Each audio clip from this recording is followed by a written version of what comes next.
Mark, I think you had a follow-up question. Yeah, I did, and I'd like to direct this to Alex because actually it's kind of following along with Mikkel's question about responsibility. I remember the survey you took last year, Alex, on your students, and 40% were saying they felt cheated in the one-to-one environment because you weren't up there telling them what to do, and how much has that shift in responsibility? How much has that complaint? How much of it exists today? Well, I think, I just for everybody out there, I teach honors U.S. history, and I've got a lot of kids who have learned how to succeed in school. And there's been a shift. We're talking about taking ownership of not only their learning, but also problem solving. The kids are helping each other solve problems, but also they're taking ownership of their learning. And I'm getting to ask big questions in U.S. history. It's what we call essential questions. And then the kids try to find the information to answer that. And that, it's a transition. They're coming from where teachers like me in the past were force-feeding them basically information, and it's turned around quite a bit. So, yeah, they're going to complain. It wasn't easy. Okay, thanks. Any other comments? Yeah, that made me think a lot about my English 4 honors class too. We were working on an illusions project where they were doing some research, and I asked them to teach what they found to the class. And I told the students, we don't want a slideshow like we see every time students give a presentation. Do something different, do something unique. I said, you guys have to go out and learn how to use these tools on your own. So I didn't teach them Blogster, and I didn't teach them how to do the blogs. I said, you have to figure out how to do this. I said, when you're in college next year, half the tools you're going to be using don't exist already. So you have to be accountable for being able to find them and figure them out on your own. And I didn't have one student complain. They went out and they did an awesome job. So I was really impressed with them there.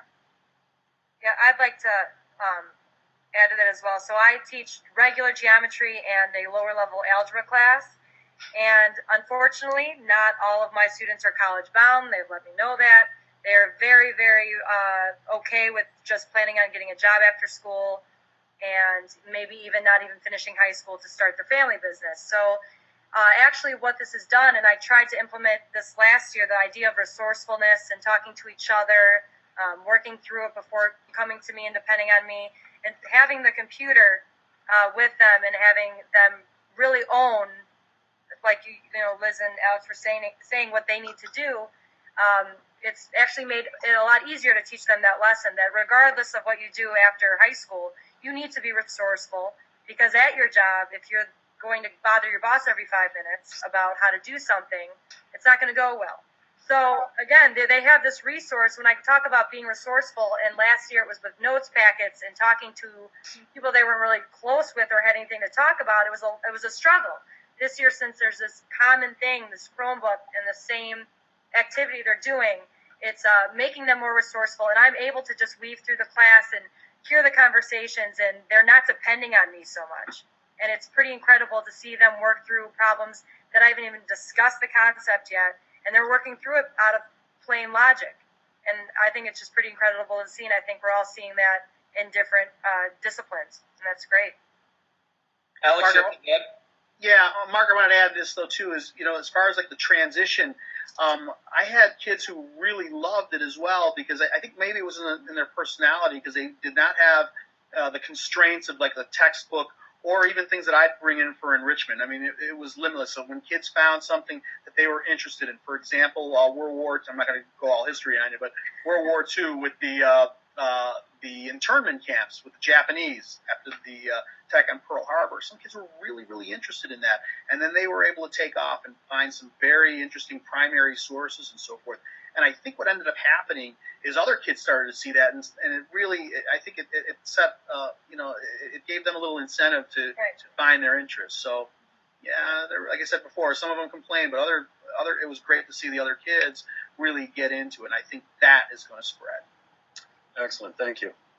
I think those are really interesting comments, because especially what Liz talked about, and we're talking about the resourcefulness and not teaching the application. I think that was a big concern for a lot of teachers going into this that they were going to have to be responsible for all of these different applications. And certainly there's a degree of truthfulness to that. I mean, you have to be somewhat literate, certainly, in these tools, and Google Apps in general is kind of a foundation for what we're doing and a few other things. But once you start to get out to maybe students where they're making some choices, which we know is powerful in education when they have some ownership, I think you can let go a little bit, and we're seeing more and more of that. So that's exciting to see.